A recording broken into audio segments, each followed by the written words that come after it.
Happy Monday, friends. I hope you've had a good weekend. You've had a chance to enjoy some of the wild Wisconsin weather this early spring.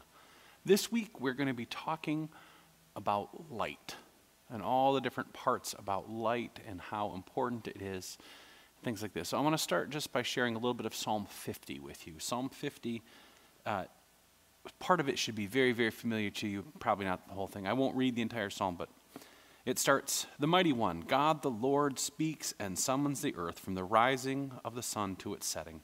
Out of Zion, the perfection of beauty, God shines forth.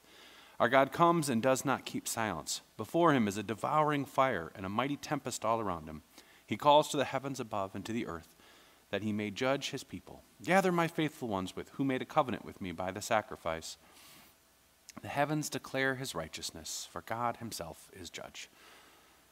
You hear at the beginning of this that God speaks from the rising to the setting of the sun. We know in the story of creation in Genesis, it talks about God created the different lights in the sky and the night and all this, things like this. Light is such an important part. When you think about what's in the garden, if you don't have good sunlight, you have nothing.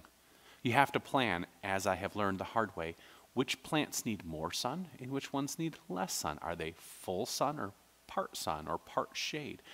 Sun is a wonderful gift. It lights up the world in a lot of ways. In the light, we feel safe because we can see all around us.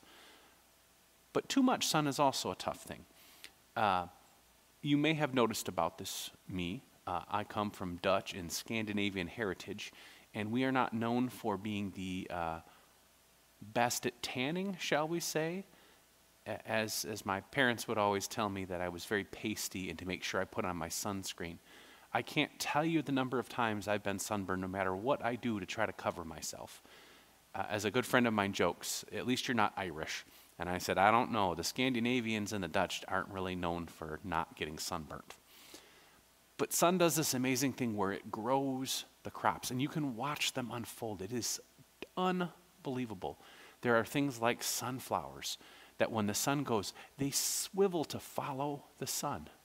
I know down in Lori's garden in the basement of the church, as she's getting ready to plant the flowers and the vegetables as she's growing them, if you move the grow lights, the plants follow. Amazing.